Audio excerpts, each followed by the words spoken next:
I'm Rocky Mullet. I make games on my own. I made action games, pixel art, animation, procedural, water, AI, narration, but did I make game design?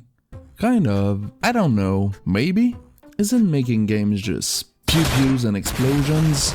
I try to follow the motto, gameplay first.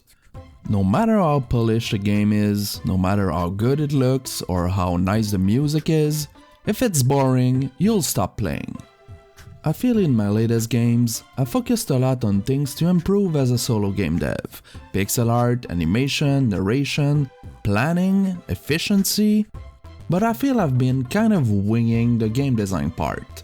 The last time I really focused on game design was for my game Golden Garden, which was a puzzle game. I learned a lot thanks to Game Maker Toolkit's video, What Makes a Good Puzzle, from which I learned actually more about level design than game design. But I did learn a lot about how to properly introduce mechanics to the player, which helped me a lot to make good tutorials and had an impact on pretty much all my subsequent games. But it feels like, for the following games, I just went along without thinking much about game design. I took a look at Hollow Knight for my game Rosa's Curse, but I pretty much did whatever Hollow Knight was doing. I mostly made action games, which is what I'm the most comfortable with, but I feel that to learn, you need to practice through discomfort, challenges, and failures. I need to practice game design specifically. I feel the simplest way of describing game design would be defining the rules of the game and how those rules interact with each other. And I can't think of a game genre more fitting to practice making up rules than city builders. While you can make a good-looking city builder, and they are often known to have great soundtracks, you can't really get away with making a cool-looking, boring city builder. The player interacts with the rules of the game, crunch those numbers, overcome the problems, and stabilize their economy. To make a good city builder, I need good game design, so it's the perfect challenge.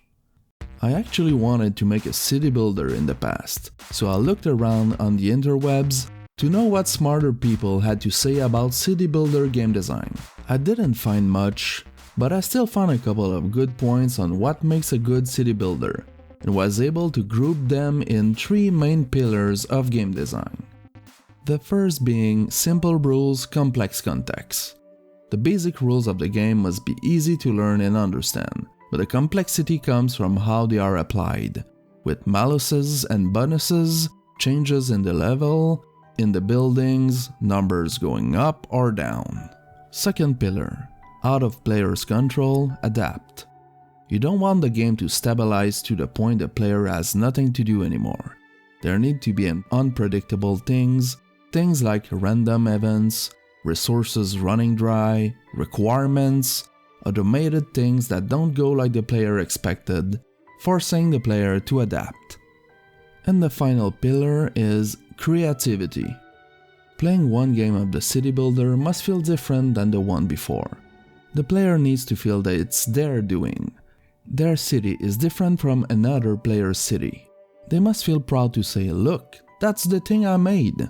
There needs to be more than one way to do things, and let the player have fun in the little sandbox you made for them. So I came up with those pillars to make a city builder... 2 years ago. Why didn't I make one yet? Because I've been searching for the perfect idea since. That magical eureka moment that sadly never came. The thing is, that's not how video games are made. Good game design is found through iteration, trying things, to find what works and what doesn't. Find the fun. So what I need to make is a prototype. Something super simple that would allow me to play around with it. Start building my own sandbox to find what my game should be. So I first made a top-down tile set of tile types that could make sense, being dirt, sand, grass, rock, and water, and set up auto-tiling using the custom auto-tiler I previously coded for Unreal. My first iteration of the map was just pure random tiles, but I was happy to see everything auto-tiling properly. Obviously the goal was to make procedural generation. Random levels pretty much help with all 3 of my game design pillars. But since I don't know what the game is yet, there's no point of spending too much time tweaking a fancy algorithm when I don't even know what I want yet. So I made a pretty simple algorithm that would change a certain portion of the map into a tile type, and for each tile I would either randomly place it in a free coordinate or adjacent to a tile of the same type, which ends up creating little clusters of each tile type. I was chatting with a friend about making a Citybuilder, and I manifested my love of the game Frostpunk and its mechanic of fighting cold weather by generating heat. So my friend suggested making something about balancing desert and water. And while I don't know how I will apply this in the game, I made it so that any unset tiles are sand, making the generation a lot simpler. Then I made a new tile set made for Fog of War.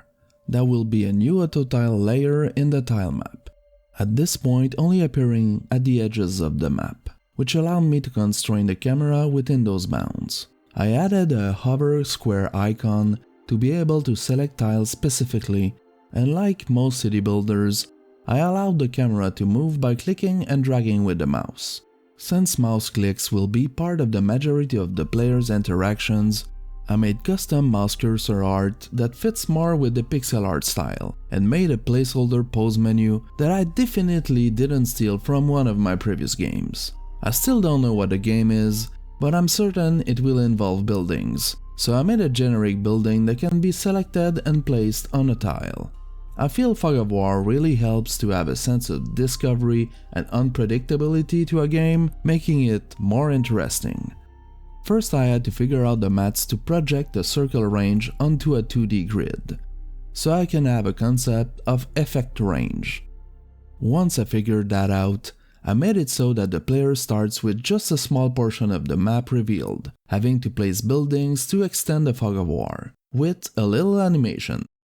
Now for this to start looking like a semblance of a game, I brought back the gameplay resource system I created for my game Hookshot Hero Remake, to create a generic currency, allowing me to add a cost to buildings, and made it so that depending on the tile types and the effect range of the building, the player will generate more or less currency over time.